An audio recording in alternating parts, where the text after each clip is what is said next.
Delivering innovation for over 34 years and backed by employees worldwide, Nordson Simtek's team of experts are ready to support your next adventure.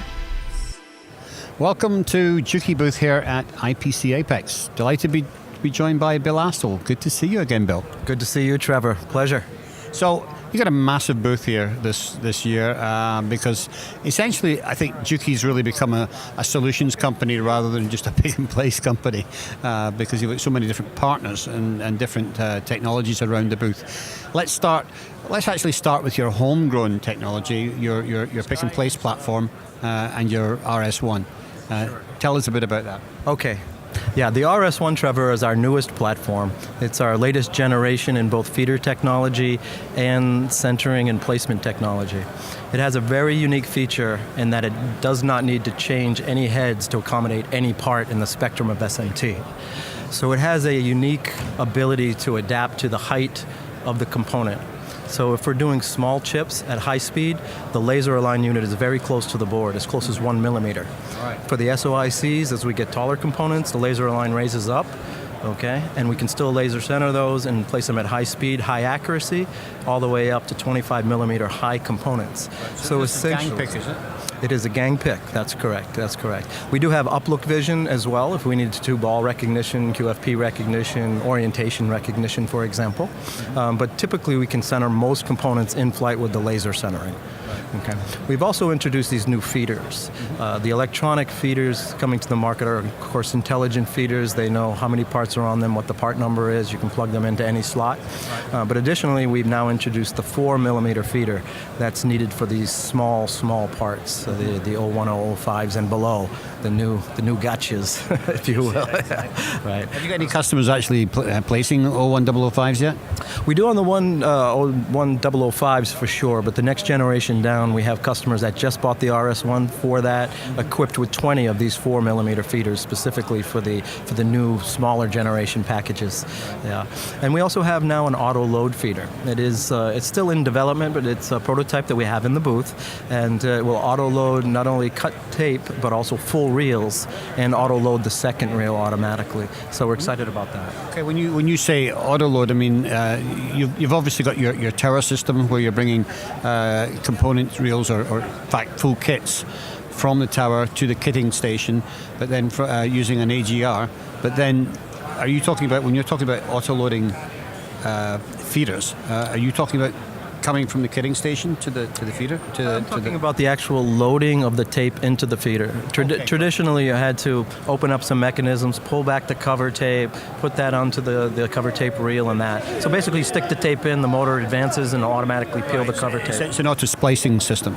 Yeah, it's an auto loading, and we do have the auto splicing system as well. So, yeah, and this is of course full traceability as well. So it'll automatically recognize the next reel. Yeah. So, as I was mentioning a moment ago, I mean, you also have a great system for delivering components from the storage towers to the kitting area.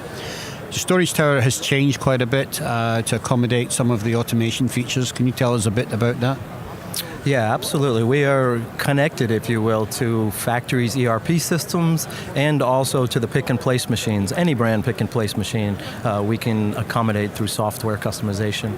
So we can pull kits automatically from ERP or from the mounter, full kits for the next production run, or if we need to replenish a current line, there's actually an access door as well, so we can interrupt a kit pull one component and have that delivered immediately to the lines. Yeah, but the new features really, we're trying to automate the movement of the materials from the cabinets to the floor, okay?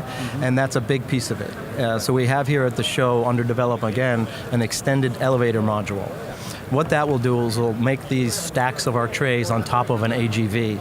And then with the mission, you can send that AGV to any one of the mounters on the floor or to maybe a setup station for trolleys. Right. All right? And then any of the parts that are coming back into the tower can be put on that AGV and automatically sent back to the tower and put back into the tower. By a barcode read, scan that, we know how many parts are left on the reel. So it's really a closed loop system, if you will, automating the movement, the storage, and of course the mounting. That's great, and that's really optimizing the movement of the materials around the floor. Right. That's the next big step, I think, to full automation. We've seen a lot of larger customers come into the booth and say, we need this for the next step.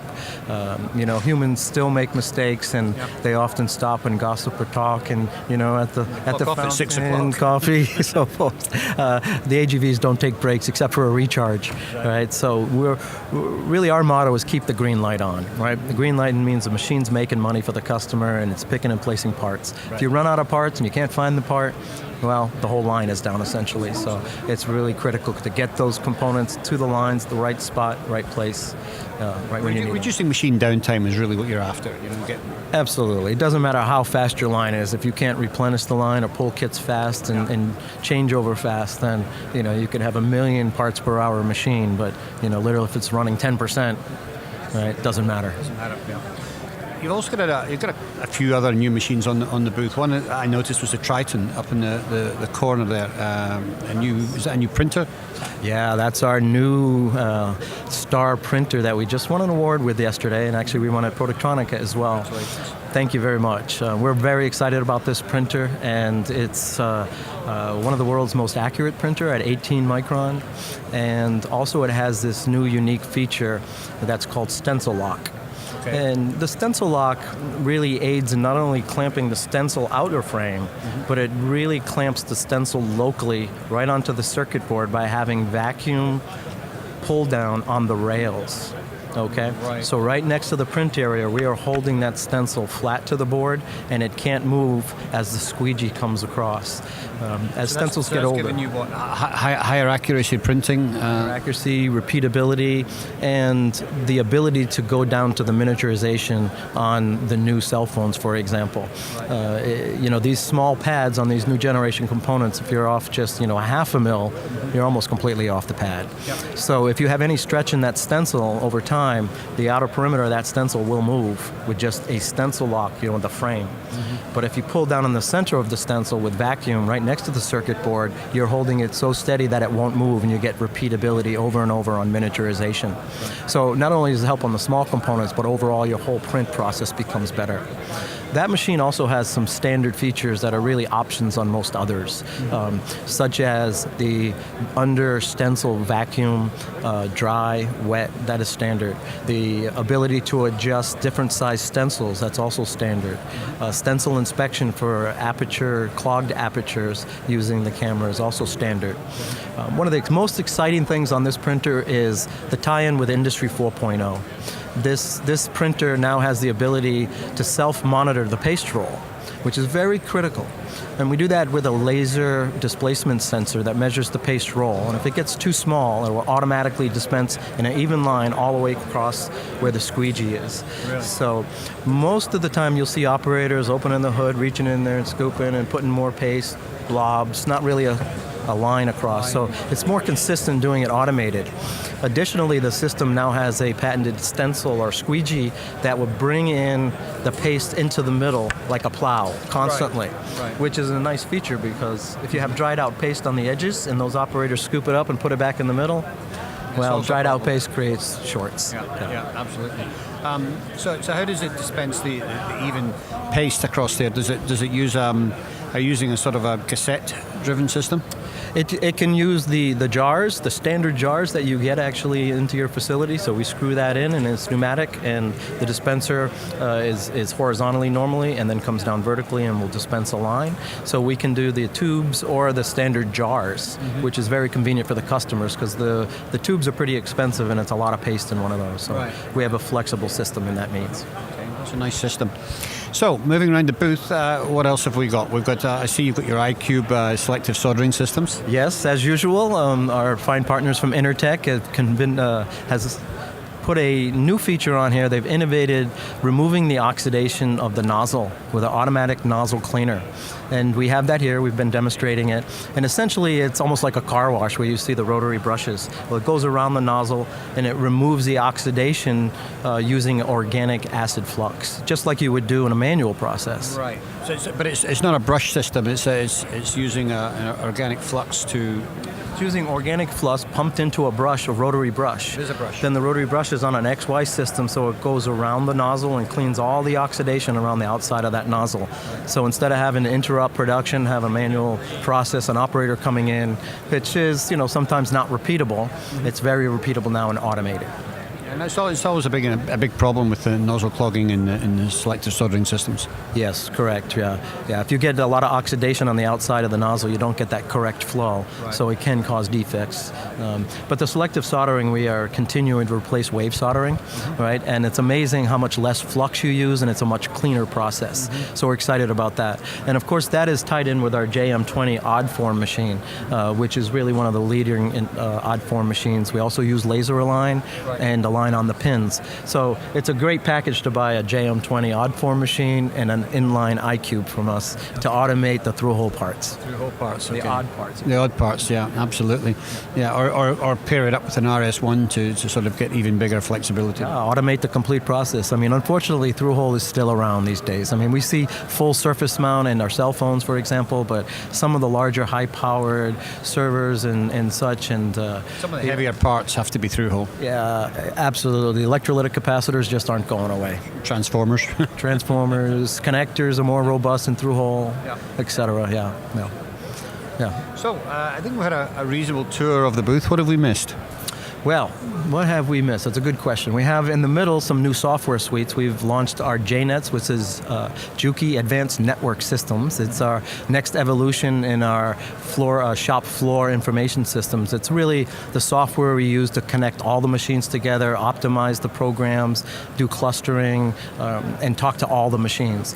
Now, this new software will go all the way back to our 2000 vintage machines. Okay. So it's backward compatible, so customers are really going to like this. And we've lowered the cost on it as well.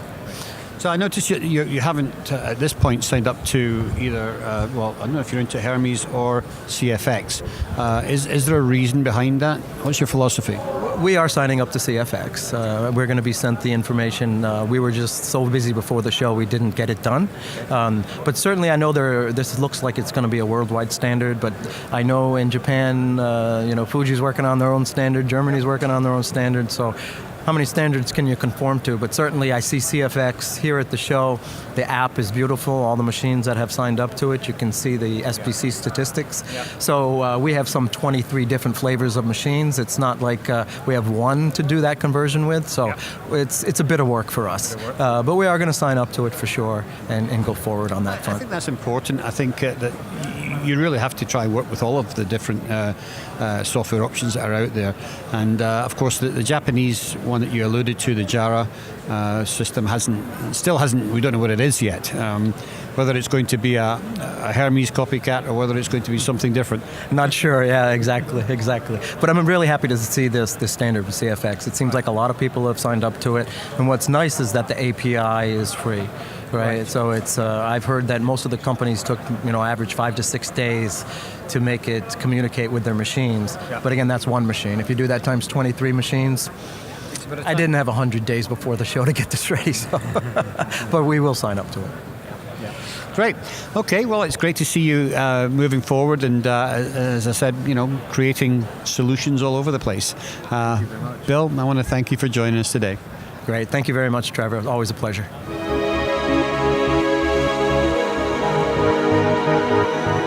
Thank you.